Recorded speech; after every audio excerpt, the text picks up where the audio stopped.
നമസ്കാരം. മലയാളി വാർത്തയിലേക്ക് സ്വാഗതം. പിണറായി വിജയൻ എന്ന മുൻ മുഖ്യമന്ത്രിയുടെ മകളുടെ പേരിലുള്ള അല്ലെങ്കിൽ മകൾ പ്രതിയായിട്ടുള്ള ഒരു കള്ളപ്പണ കേസ്, ആ കള്ളപ്പണ കേസാണല്ലോ CMRL എക്സാലോജിക് മാസപ്പടി കേസ്. ആ മാസപ്പടി കേസിൽ കള്ളപ്പണത്തിനെതിരായിട്ടുള്ള അന്വേഷണം നടത്തുന്ന രാജ്യത്തിൻ്റെ ഏജൻസിയായ എൻഫോഴ്സ്മെൻറ്റ് ഡയറക്ടറേറ്റ് ഒരു റെയ്ഡ് നടത്തുന്നു. ആ റെയ്ഡ് നടത്തി പുറത്തിറങ്ങുന്ന ഉദ്യോഗസ്ഥരെ കായികമായി CPM പ്രവർത്തകർ, അതായത് പിണറായി വിജയൻ്റെ ശിങ്കിടികൾ ആക്രമിക്കുന്നു. ഇവരെ ആക്രമിക്കുന്നു എന്ന് പറഞ്ഞാൽ ചെറിയ ആക്രമണമൊന്നുമല്ല. റെയ്ഡ് നടന്ന് മണിക്കൂറുകളോളം പുറത്ത് വലിയ പുരുഷാരവം ഉണ്ടാകുന്നു. അതിനുശേഷം ഉദ്യോഗസ്ഥർ പുറത്തിറങ്ങുമ്പോൾ കാർ 3 തല്ലി തകർക്കുന്നു. മാത്രമല്ല ഇവരെ കല്ലെറിയുന്നു, ഹെൽമറ്റ് കൊണ്ടെറിയുന്നു, വടി കൊണ്ടടിക്കുന്നു. അങ്ങനെ ED ഉദ്യോഗസ്ഥർക്കും അവർക്ക് സംരക്ഷണം നൽകാനെത്തിയ കേന്ദ്ര സേനാ ഉദ്യോഗസ്ഥർക്കും അടക്കം പരിക്ക് പറ്റുന്ന സാഹചര്യം പോലും കേരളത്തിലുണ്ടായി. സത്യത്തിൽ ഇത് കേരള സംസ്ഥാനത്തെ ഒന്നാകെ നാണം കെടുത്തിയ ഒരു സംഭവമാണ്. പശ്ചിമ ബംഗാളിലും ജാർഖണ്ഡിലും അതുപോലെ തന്നെ മറ്റ് പിന്നോക്ക സംസ്ഥാനങ്ങളിലുമൊക്കെയാണ് ഇത്തരത്തിലുള്ള സംഭവങ്ങൾ, പ്രാകൃതമായ സംഭവങ്ങൾ നടന്നതായി നമ്മൾ കേട്ടിട്ടുള്ളത്. ഇപ്പോഴിതാ സാക്ഷരതയിൽ മുൻപന്തിയിൽ നിൽക്കുന്നു എന്ന് അവകാശപ്പെടുന്ന, അഹങ്കരിക്കുന്ന ഈ സംസ്ഥാനത്താണ് ഇത്രയധികം നാണം കെട്ട പരിപാടി ഉണ്ടായിരിക്കുന്നത്.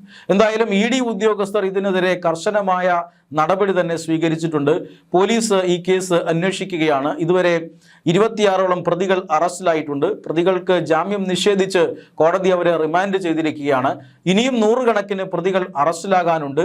ഈ സാഹചര്യത്തിൽ ED ഇതിന് തൊട്ടു പിന്നാലെയുണ്ട്. ഈ കേസ് കേരള പോലീസ് എങ്ങനെ അന്വേഷിക്കുന്നു എന്ന ഒരു കൃത്യമായ നിരീക്ഷണം എൻഫോഴ്സ്മെന്റ് ഡയറക്ടറേറ്റ് നടത്തുന്നുണ്ട്. മാത്രമല്ല എൻഫോഴ്സ്മെന്റ് ഡയറക്ടറേറ്റ് ഈ കേസിൽ അല്ലെങ്കിൽ ഈ കേസ് അന്വേഷണത്തിൽ അതൃപ്തി രേഖപ്പെടുത്തിക്കൊണ്ട് കേരള പോലീസിന് റിപ്പോർട്ട് സമർപ്പിക്കുകയും ചെയ്തിട്ടുണ്ട്. അതിൻ്റെ ഭാഗമായിട്ടാണ് ഈ കേസ് ഇപ്പോൾ ഒരു പ്രത്യേക അന്വേഷണ സംഘം അന്വേഷിക്കുന്നത്. 30ഓളം ഉദ്യോഗസ്ഥന്മാർ, 4 SHOമാർ അടങ്ങുന്ന 30ഓളം ഉദ്യോഗസ്ഥന്മാർ നേതൃത്വം നൽകുന്ന ഒരു സ്പെഷ്യൽ ഇൻവെസ്റ്റിഗേഷൻ ടീമാണ് ഇപ്പോൾ ഈ അന്വേഷണത്തിന് നേതൃത്വം കൊടുക്കുന്നത്. ഈ ടീമിൻ്റെ കീഴിൽ അന്വേഷണമാകുമ്പോൾ തീർച്ചയായും അന്വേഷണത്തിന് മറ്റൊരു തലവും വേഗതയും ഒക്കെ ഉണ്ടാകും എന്ന് കേരളത്തിലെ ജനങ്ങൾ കണക്ക് കൂട്ടുന്നുണ്ട്. മാത്രമല്ല ഈ കേസിൽ ചില അട്ടിമറികൾ നടക്കുന്നുണ്ട് എന്ന് കേന്ദ്ര ഏജൻസികൾ ഭയപ്പെടുന്നുണ്ട്. കാരണം LDFും UDFും രാഷ്ട്രീയമായി ഇക്കാര്യത്തിൽ ഒരു ഏക അഭിപ്രായത്തിലെത്തിയാൽ അല്ലെങ്കിൽ ഒരു സഹകരണത്തിലെത്തിയാൽ പ്രതികളെ രക്ഷിക്കാനുള്ള പഴുതുകൾ അത് അന്വേഷണത്തിൽ തന്നെ ഉണ്ടാകുമെന്നാണ് സൂചന. എന്നാൽ അത്തരത്തിലൊരു പഴുത് ഇപ്പോൾ തന്നെ ഉണ്ട് എന്ന സൂചനയാണ് പുറത്തു വരുന്നത്. അത് മറ്റൊന്നുമല്ല, ED ആക്രമിച്ച കേസിൽ പോലീസ് കേസെടുത്തിട്ടുണ്ട്. മാത്രമല്ല അതിനോടൊപ്പം തന്നെ പോലീസിനെ ആക്രമിച്ച കേസിലും പോലീസ് കേസെടുത്തിരിക്കുകയാണ്. ED ആക്രമിച്ചാൽ തീർച്ചയായും ആ കേസ് ബലപ്പെടുമെന്ന കാര്യത്തിൽ തർക്കമൊന്നുമില്ല. ആ കേസിൽ ആർക്കും ജാമ്യം ലഭിക്കില്ല. ഒരുപക്ഷെ കേന്ദ്ര ഏജൻസികൾ അന്വേഷിക്കാനുള്ള സാധ്യതയുണ്ട്. അങ്ങനെയാണ് എങ്കിൽ ഈ കേസ് രജിസ്റ്റർ ചെയ്യുന്ന സംസ്ഥാനത്തേക്ക് പ്രതികളെ മാറ്റുന്നതടക്കമുള്ള കാര്യങ്ങൾ നടന്നേക്കാം. അതുകൊണ്ട് തന്നെ അത് അല്പം ഗൗരവകരമാണ്. പ്രതികളുടെ കട്ടപ്പുകയാണ് അറസ്റ്റിലായി കഴിഞ്ഞാൽ എന്ന കാര്യത്തിൽ തർക്കമൊന്നുമില്ല. അതുകൊണ്ട് കമ്മ്യൂണിസ്റ്റ് പാർട്ടിയിലെ ചില ഏമാന്മാരെ രക്ഷിക്കാനായി പോലീസിനെ ആക്രമിച്ച കേസിലും ഒരു കേസ് എടുത്തിട്ടുണ്ട്.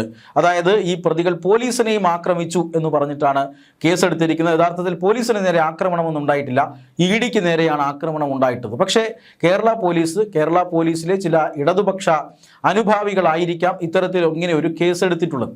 ഇനിയിപ്പോൾ അതിൻ്റെ ഏറ്റവും പ്രധാനപ്പെട്ട ഉദാഹരണം, കഴിഞ്ഞ ദിവസം വീട് വളഞ്ഞ് പൊക്കിയെടുത്ത SFIയുടെ ജില്ലാ പ്രസിഡന്റിനെ EDയെ ആക്രമിച്ച കേസിലല്ല പെടുത്തിയിരിക്കുന്നത്, മറിച്ച് പോലീസിനെ ആക്രമിച്ച കേസിലാണ്.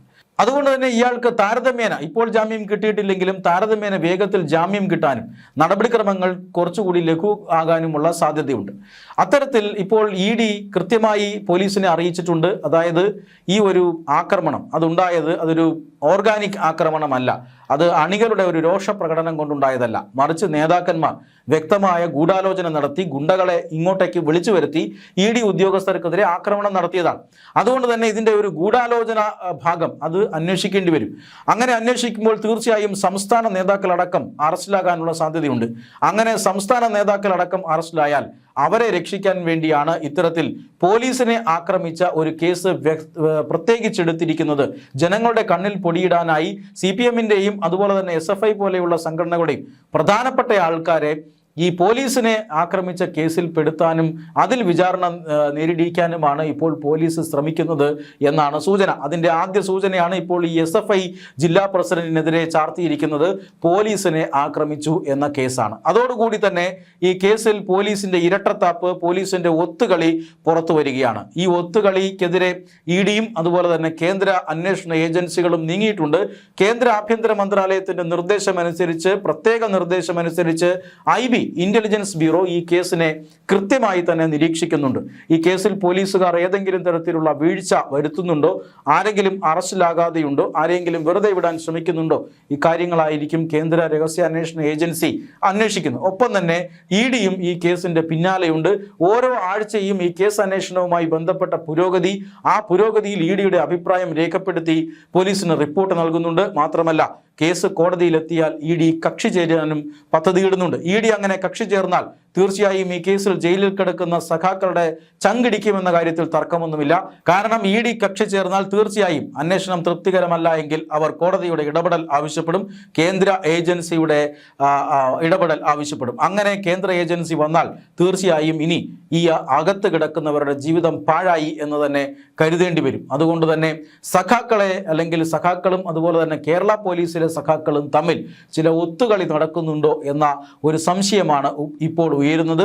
EDയെ ആക്രമിച്ച കേസിലെ ചില പ്രതികളെ പോലീസിനെ ആക്രമിച്ച കേസിൽ ഉൾപ്പെടുത്തുന്നത് അത്തരത്തിൽ ചില ഒത്തുകളിയുടെ ഭാഗമാണോ എന്ന സംശയവും ഉയരുകയാണ്.